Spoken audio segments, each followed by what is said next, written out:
Legal aid council पक्षर Gandhi और शास्त्री जयंती पालन कटक तुलसीपुर निकटस्थ देउल साही स्थित ओडिशा लीगल एड काउंसिल अनुकूल जातिर पिता महात्मा गांधी जयंती और लाल बहादुर शास्त्री जयंती उत्सव पालन हो जाए।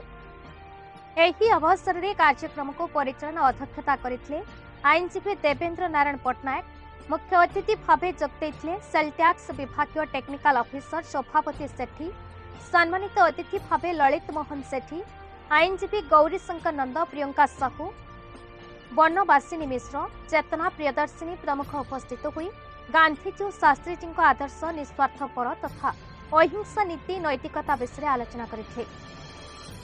प्रकृत में महापुरुषों नीति आदर्श जदि देशर प्रत्येक व्यक्ति चलिए गांधीजी स्वप्न निश्चित भाव सत हो।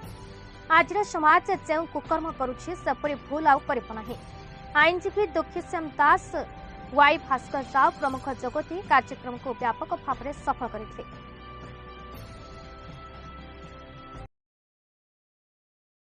शोभावती सेठी, महात्मा गांधी, लाल बहादुर शास्त्री होती आमर देश जाति बहुत गौरव।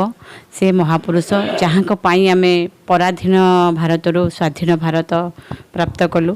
आज पुण्य दिन में समाज को एति मेसेज देवी जे तांकरी भली सत्यनिष्ठ, न्यायपरायण, धर्मवान एवं अहिंसा नीति रे परिचालित हेले आम सोसाइटी रे निश्चित भाव में भल जिनसटा तैयारी हो।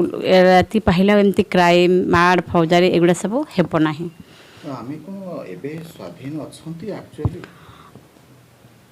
हाँ आम स्वाधीन होचे 1960। ना आप ठीक प्रश्न पचारि जे स्वाधीन भारत में महिला मानक सेतिकी माने अग्राधिकार सेतिकी स्वाधीनता मिल पारिनी।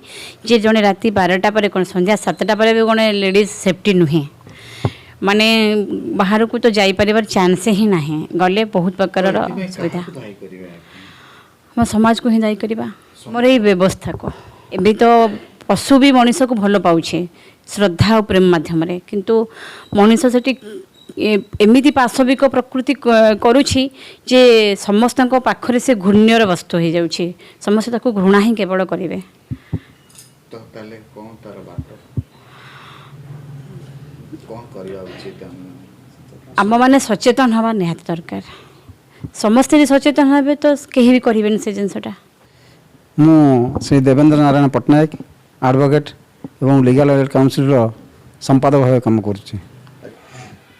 आमर जातिर पिता महात्मा गांधी एवं लाल बहादुर शास्त्री एका संगे गोटे दिन महान पुण्यात्मा एका संगे आमर पृथ्वी रे अवतरण करथिले एवं से तांकर जो उद्यम प्रचेष्टा बल रे आमर देश स्वाधीन होता।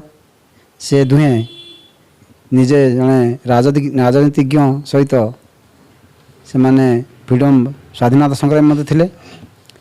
आज से मानकर आदर्श को अनुप्राणित होई से आदर्श को समाज रे उत्सर्गित भाव में आमे प्रचार प्रसार करने निमंते तांकर आदर्श को मन रखा निमंते आज आमर गांधी जयंती एवं शास्त्री जी जयंती आम पालन करुचु। कटकरू दामोदर बेउरांका रिपोर्ट, भारत न्यूज।